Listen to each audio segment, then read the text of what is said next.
Hey guys, how y'all doing? It's Christian G back again with you guys. So y'all are here because y'all wanted to know how to look at stocks even if they're from other countries, right? Okay, here we go. So we know that stocks are basically shares, right? When you buy stock, you basically buy shares in a company and ownership in that company. Why do we care about that? Why? Because it can make us money. And it basically makes us money in two different ways. One is by dividends, right? Companies, after they make their money and they pay all their bills, they have extra money. They give to investors and shareholders. That's dividends. They give it to you regardless of what the stock price is doing. And then two, you make money by capital gains. So you buy a stock at $30 a share. It goes through the roof at $100 a share. You sell it. Now you just made 70 bucks on every share that you had. That's capital gains. That's how we make money.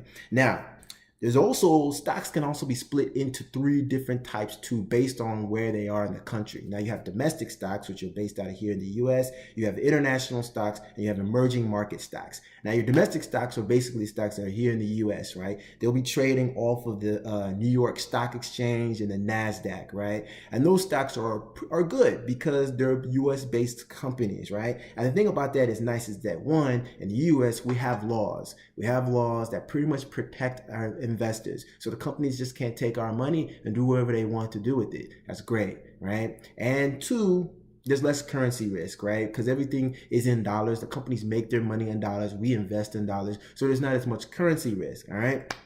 Then your second types are your international markets. So that's your Europe, that's your stocks based out of Australia, based out of Japan. Now the thing about that is that legally, they have pretty good legal systems that are good. They have had history in capitalism and things like that. So you're not worried too much that the companies are not going to do what they're supposed to, but the risk is the currency risk. So we're investing in dollars, but they make their money in euros and yens and so forth. So there could be an issue in terms of how the dollar converts from the euro or vice versa. Right now, I believe the dollar is actually less valued than the euro, but that's a risk that you run, all right? And then the third type are your emerging market stocks. So those are stocks that are coming out of high economic growth markets right now, like China, India, Brazil. Now the thing about those stocks is that they're high risk but high return, right? High return because they're growing really fast, they're emerging markets, and their economic growth is really big right now, so you can make some money. But they're high risk because their legal systems and the laws that protect investors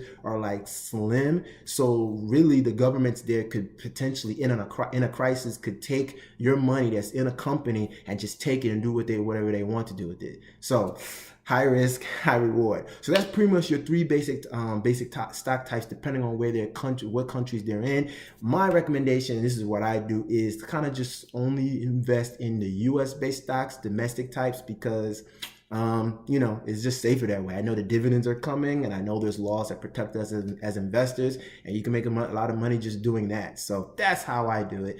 You're free to do it as you please, depending on your level of expertise and experience. So that's it, guys. I hope you got value from it. If you did, go to my website, christiangia.com, put your name and email address in there, and I'll be sure to send you my free report on 7 easy ways that will help you save more money, force you to save more money every month, even if you don't like to. So hope you guys liked it. Until then, be blessed and stay hungry.